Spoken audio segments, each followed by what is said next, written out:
Assalamualaikum warahmatullahi wabarakatuh. Di video ini kita akan belajar tentang pendidikan agama Islam untuk materi berempati itu mudah, menghormati itu indah. Nah, kita bahas terlebih dahulu tentang empati. Empati adalah keadaan mental yang membuat orang merasa dirinya dalam keadaan, perasaan, atau pikiran yang sama dengan orang lain. Nah, dalam istilah lain, empati sama dengan rasa iba. Nah, yaitu kemampuan untuk menyadari diri sendiri atas perasaan seseorang, lalu bertindak untuk membantunya, ataupun merasa kasihan kepada orang lain yang terkena musibah. Nah, sebagaimana firman Allah Subhanahu wa taala dalam Quran surat An-Nisa ayat 8 yang artinya, dan apabila sewaktu pembagian itu hadir beberapa kerabat, anak-anak yatim, dan orang-orang miskin, maka berilah mereka dari harta itu sekadarnya, dan ucapkanlah kepada mereka perkataan yang baik. Dari ayat tersebut, menjelaskan apabila ada kerabat, anak yatim, dan orang miskin yang ikut menyaksikan pembagian warisan, maka mereka diberi bagian sekadarnya sebagai tanda tali kasih. Kemudian, sikap empati dapat timbul dalam diri kita apabila kita mempunyai pertama, dapat merasakan apa yang dirasakan oleh orang lain. Yang kedua, mampu menempatkan diri sebagai orang lain. Dan yang ketiga, menjadi orang lain yang merasakan.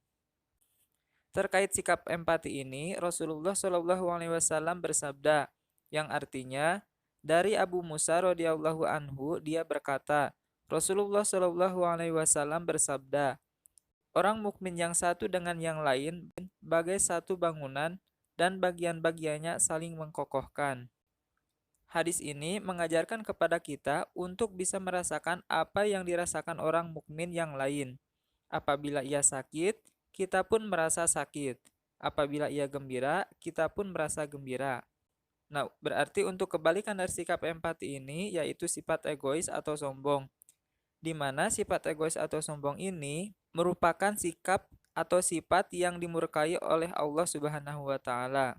Nah, kemudian sikap empati ini bisa kita aplikasikan dalam kehidupan sehari-hari dengan cara pertama, peka terhadap perasaan orang lain, kedua, membayangkan seandainya aku adalah dia, yang ketiga, berlatih mengorbankan milik sendiri, yang keempat, membahagiakan orang lain. Yang selanjutnya tentang hormat menghormati. Yang pertama, menghormati orang tua. Dengan izin Allah Subhanahu wa taala, kita dilahirkan melalui kedua orang tua kita, terutama ibu yang telah melahirkan kita.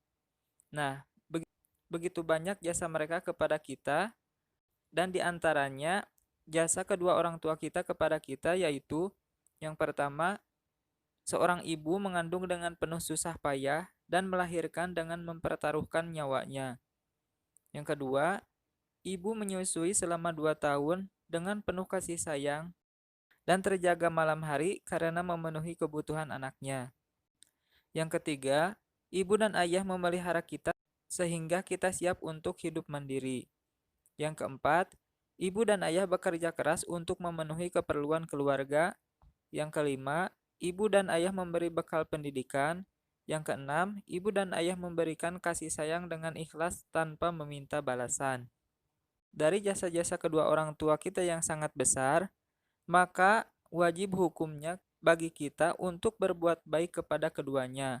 Allah Subhanahu wa taala memerintahkan kita untuk berbuat baik kepada keduanya sebagaimana firman Allah Subhanahu wa taala dalam Quran surat Al-Baqarah ayat 83 yang artinya, dan ingatlah ketika kami mengambil janji dari Bani Israel, janganlah kamu menyembah selain Allah dan berbuat baiklah kepada kedua orang tua, kerabat, anak-anak yatim, dan orang-orang miskin. Dan bertutur katalah yang baik kepada manusia, laksanakanlah sholat, dan tunaikanlah zakat.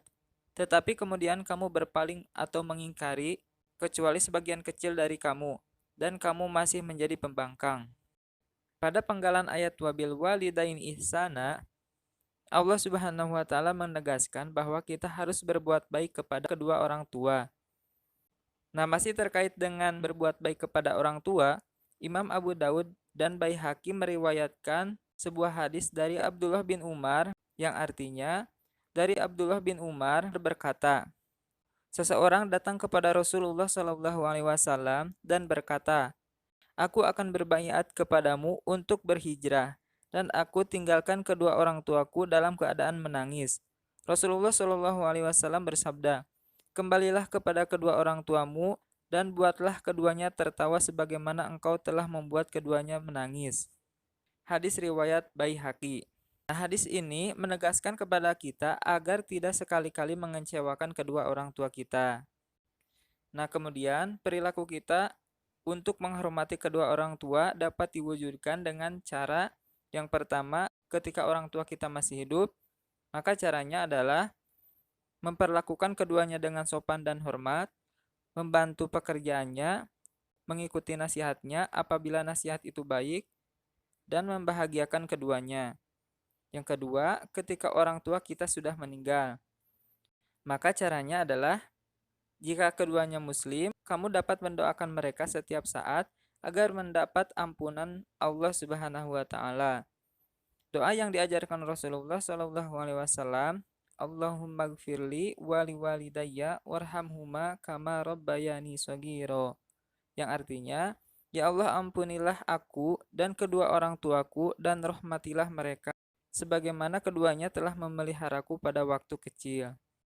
Melaksanakan wasiatnya, menyambung dan melanjutkan silaturahmi yang dahulu sudah dilakukan oleh kedua orang tua, dan menjaga nama baik mereka. Yang selanjutnya, menghormati guru. Selain kita harus berbakti kepada kedua orang tua, kita juga diperintahkan untuk berbuat baik atau berbakti kepada guru. Nah, karena guru telah mendidik dan mengajarkan ilmu kepada kita.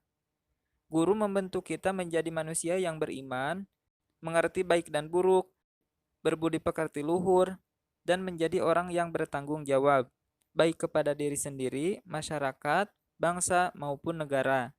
Nah, guru juga menjadikan kita orang yang pandai dan memahami ilmu pengetahuan. Maka, ketika kita berbuat baik, berbakti, dan menghormati guru, maka kita akan memperoleh kedudukan yang tinggi di hadapan Allah Subhanahu wa taala. Sebagaimana firman Allah Subhanahu wa taala dalam Quran surat Al-Mujadalah ayat 11, yang artinya Allah akan meninggikan orang-orang yang beriman di antara kamu dan orang-orang yang berilmu pengetahuan beberapa derajat. Nah, maka cara berbakti kepada guru di antaranya yaitu yang pertama, mengucapkan salam apabila bertemu. Yang kedua, memperhatikan apabila diajak bicara di dalam dan di luar kelas. Yang ketiga, rendah hati, sopan, dan menghargai. Yang keempat, melaksanakan nasihatnya. Dan yang kelima, melaksanakan tugas belajar dengan ikhlas. Sekian video kali ini, semoga bermanfaat. Wassalamualaikum warahmatullahi wabarakatuh.